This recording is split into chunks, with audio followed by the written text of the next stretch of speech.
যেমনভাবে পলিটিক্যাল পার্টির হলে পলিটিক্যাল পার্টি সম্বর্ধনা জানায়, এমনিতে না হলে তো আর হয় না। কিন্তু স্যার যদি বাইরে যায়, এটা যদি জানে ভারতের এমন কোনো জায়গা নেই যে ওনার কৃতি ছাত্ররা সেই শহরের মধ্যে নেই। সেইভাবে আমাদের সমাজকে উনি দিয়েছেন।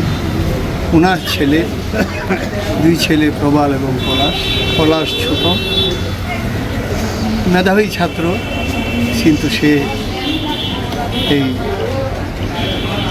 মানে ওকালতি করার যে লাইন, এই লাইনে পড়াশোনা করেছে, অন্যদের থেকে আলাদা।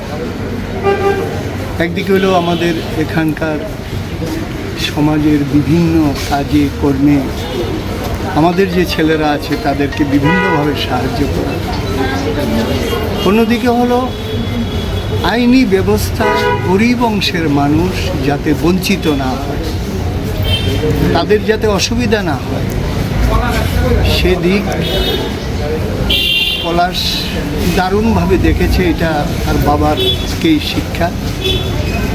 এখানকার আমাদের মহকুমার মধ্যে যত গরিব অংশের মানুষ আছে, যারাই এই আইনি সমস্যায় পড়েছে, আমরা যতজনকে পাঠাই, 1 টাকা সে এই সমস্ত লোকের থেকে নিত না।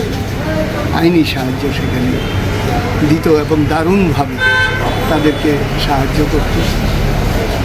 এই মৃত্যু ওনাদের পরিবারের ক্ষতির তো আর বলে কোনো লাভ নেই,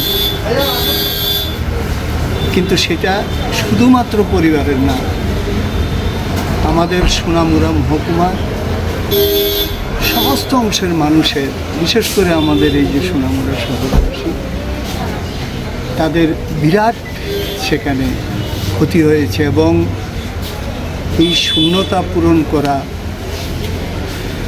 খুবই কষ্টকর, কারণ আমার জানা মতে জুনিয়র যারা কাজ করে, পলাশরা যেই আগরতলার সিনিয়র অ্যাডভোকেটদের থেকে শিখেছেন, তারা যেভাবে শিখতেন, অ্যাডভোকেটদের প্রশ্ন করতেন, বিষয় জানার চেষ্টা করতেন, সেইভাবে শিখে তারা একদম প্রকৃত একজন অ্যাডভোকেট হয়েছেন। কিন্তু এখন যারা জুনিয়র আছে, আমি দেখেছি, আমি আসি অনেক সময়, তারা এত জিজ্ঞাসা করে না তাদের সার্টিফিকেটটাও কিনবে, এইটুকুই।